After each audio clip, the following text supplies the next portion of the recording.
Hello friends, welcome to my YouTube channel SSC exam preparation. मैं हूं अर्चिता नयन और आपके सामने फिर से हाजिर हो चुकी हूं। आज के टोटल जो तीनों शिफ्ट में पेपर पूछे गए उसके जो भी क्वेश्चंस हमारे पास पहुंच पाए उन सभी के एनालिसिस के साथ, क्योंकि एग्जाम ऑनलाइन हो पा रहे हैं तो क्वेश्चंस का पहुंच पाना मुश्किल होता है। कुछ हमारे पास जीके, करंट अफेयर्स और कुछ इंग्लिश के क्वेश्चंस और कुछ मैथ्स के क्वेश्चंस पहुंच पाए हैं, बट मैथ्स और रीजनिंग के क्वेश्चंस स्टूडेंट्स एग्जैक्ट याद नहीं रख पाते, इस कारण वो हमें भेज नहीं पाए हैं। तो अगर आपके पास भी कुछ क्वेश्चंस है तो वो आप हमें भेज दो, वो हम आपको कल के एक वीडियो में करवा के देंगे सारे। तो चलिए देखते हैं। सबसे पहला क्वेश्चन आपके स्क्रीन पे दिख रहा होगा, जीके का है। कह रहा बीसीसीआई के अध्यक्ष कौन है? तो बहुत ही सिंपल है, बीसीसीआई के अध्यक्ष बनाए गए हैं कौन? तो सौरभ गांगुली। ये सब आपको देखने से लगेगा कि ये जब से लॉकडाउन लगा है पूरे देश में उसके पहले के जो भी करंट अफेयर्स थे वो आपको पूछा गया है। उसके बाद के करंट अफेयर से कोई क्वेश्चन नहीं है, ना ही आपको कोविड से क्वेश्चन पूछे जा रहे हैं। नेक्स्ट क्वेश्चन है, राजीव गांधी खेल रत्न पुरस्कार किसे मिला है? तो राजीव गांधी खेल रत्न पुरस्कार जो है इस बारी विश्वनाथन आनंद को मिला। इसके साथ साथ दोस्तों नेक्स्ट क्वेश्चन है, निम्नलिखित में से कौन भूटान का राष्ट्रीय खेल है? तो भूटान का राष्ट्रीय खेल है तीरंदाजी। नेक्स्ट क्वेश्चन आपके स्क्रीन पे है, विधानसभा किस अनुच्छेद से संबंधित है? यह भी आपके अनुच्छेद से, आर्टिकल से रिलेटेड क्वेश्चन हमेशा पूछे जाते हैं। तो आर्टिकल एक बार आपको जो मिलने, विधानसभा, राज्यसभा, मुख्यमंत्री, राष्ट्रपति, प्रधानमंत्री, इन सभी से जो भी रिलेटेड आर्टिकल्स हैं वो सभी को आपको देख के जाने होंगे। फिर कह रहा है सागा नृत्य किस राज्य से संबंधित है? तो नृत्य यानी डांस से हमेशा क्वेश्चन पूछे जाते हैं, तो इसे भी एक बार आपको देख लेना है। जैसे कि हमने आपको प्रीवियस ईयर के क्वेश्चंस भी करवाए थे, उसमें हमने आपको इसलिए बोला था कि आप प्रीवियस ईयर के क्वेश्चन जरूर देखो, क्योंकि वहां से आपको अंदाजा लगता है कि किस तरीके के क्वेश्चंस एग्जाम में पहले पूछे गए थे, आगे पूछे जाने की संभावना है। प्रीवियस ईयर में हमने आपको बताया था कि आर्टिकल से क्वेश्चन है, नृत्य से क्वेश्चन है, और ये सारे क्वेश्चन आपको फिर से रिपीट भी करने लगे हैं। नेक्स्ट क्वेश्चन है, वर्तमान में भारत के थल सेना अध्यक्ष कौन है? तो भारत के थल सेना अध्यक्ष मनोज मुकुंद नरवाने। अब आप हमें कमेंट करके बताओ कि भारत के वायुसेना अध्यक्ष और नौसेना अध्यक्ष कौन है, क्योंकि यहाँ से आपको अगर आज क्वेश्चन नहीं पूछा है तो नेक्स्ट डे जरूर से जरूर पूछेगा। फिर कह रहा है माई एक्सपेरिमेंट्स विद ट्रुथ के लेखक कौन है? तो बुक साइंस के ऑथर से भी क्वेश्चन पूछे जा रहे हैं, तो इसके लेखक है महात्मा गांधी। इसके साथ साथ दोस्तों जैसे कि बहुत सारे स्टूडेंट्स ने हमें क्वेश्चन भेजे तो आपको इससे बहुत सारे हेल्प मिल रहे हैं, तो इसी तरीके से आपके भी एग्जाम जिस भी दिन हो आप हमें क्वेश्चन जरूर भेजिए। इसके लिए हमने आपको अलग से इंस्टा अकाउंट भी बना के रखा है, जिसका लिंक आपको नीचे डिस्क्रिप्शन बॉक्स में मिल जाएगा, या फिर आप इंस्टाग्राम पे जाके अर्चिता नयन सर्च करोगे, वहां पे आप हमें फॉलो करके हमें मैसेज कर सकते हो जो भी क्वेश्चंस आपके पास आते हैं। इसके साथ साथ आप हमें कमेंट बॉक्स में भी क्वेश्चंस कमेंट कर सकते हो। फिर हमारा है नेक्स्ट क्वेश्चन, प्रारूप समिति के अध्यक्ष कौन थे? तो संविधान की जो प्रारूप समिति बनी थी उसके अध्यक्ष थे डॉक्टर भीमराव अंबेडकर। फिर कह रहे हैं असहयोग आंदोलन कब हुआ था?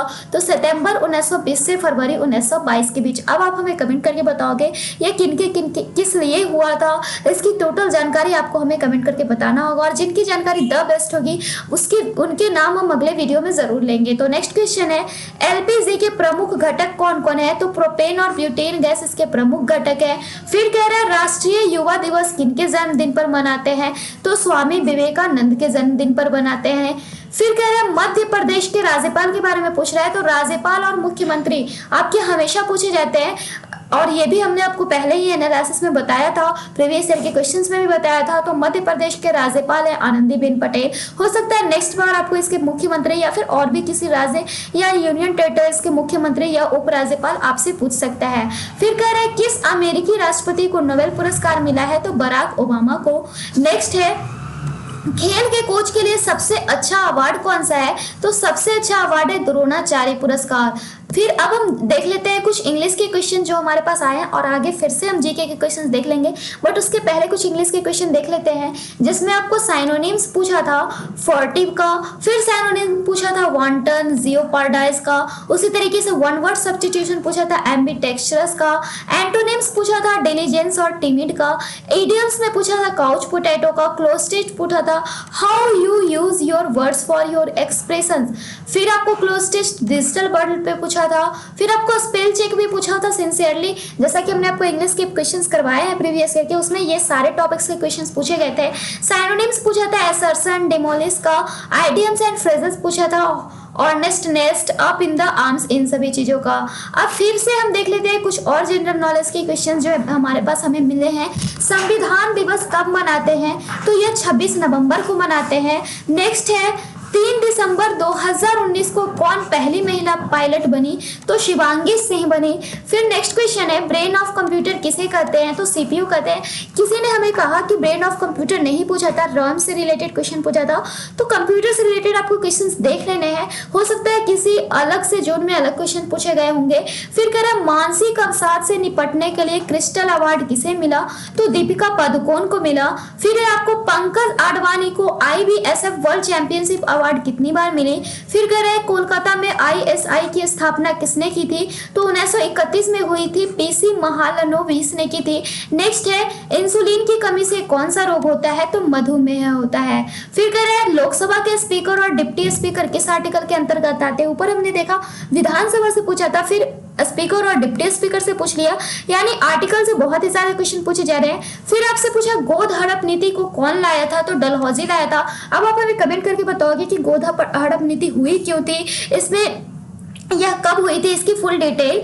फिर कह रहे हैं दादा साहेब फाल्के पुरस्कार से क्वेश्चन था, और आयरन के जस्तीकरण से क्वेश्चन पूछा गया। UN ग्लोबल क्लाइमेट अवार्ड से क्वेश्चन पूछा गया था।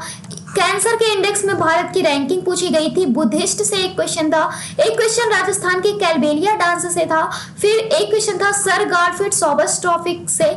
और उसी तरीके से अब बात कर लेते हैं कुछ इंग्लिश की क्वेश्चन की, जिसमें वॉइस से क्वेश्चन पूछा था he bought a new car for the journey. इससे आप पैसिव में बदलो तो इसका पैसिव वॉइस हो जाएगा a new car was bought from him for the journey. फिर आपको साइनोनिम्स पूछा था जोवियल का, पैक्वेंट का, गाइल का, अर्थली का। एंटोनिम्स पूछा था, गिगेंटिव पूछा था एंटोनिम्स के रूप में। अब देख लेते हैं कुछ मैथ्स के क्वेश्चन जो आपको पूछे गए। एक क्वेश्चन आपको पूछा गया था कि 3500 रुपए की कोई राशि है जिसमें आपको अमाउंट भी दे के रखा था 4500 और रेट दे के रखा था 10%, तो आपसे पूछा था टाइम। अब ये SI या CI का क्वेश्चन था। ये क्वेश्चन हमें स्टूडेंट ने नहीं बता पाया कि SI या CI का था। तो अगर SI की क्वेश्चन होगी तो सबसे पहले हम यहाँ पे अगर SI निकालते हैं तो SI आपका कितना हो रहा है 1000। अब हम आसानी से टाइम निकाल सकते हैं। Time equal to simple interest into 100 divided by 3500 into 10%। अब आप यहाँ से आंसर निकाल लोगे, या फिर CI का भी क्वेश्चन हो सकता है। फिर आपको एक क्वेश्चन पूछा गया था प्रॉफिट एंड लॉस से 15% अधिक अंकित करने वाला। फिर एक क्वेश्चन था कि A प्लस बी प्लस सी बराबर 2 है, 1/A plus 1/P plus 1/C बराबर 0 है, और AC इक्वल टू 4/B है। तो हमसे पूछा था A square plus B square plus C square equal to क्या होगा, और आपके पास 4 ऑप्शंस भी था 18, 10, 12 और 15।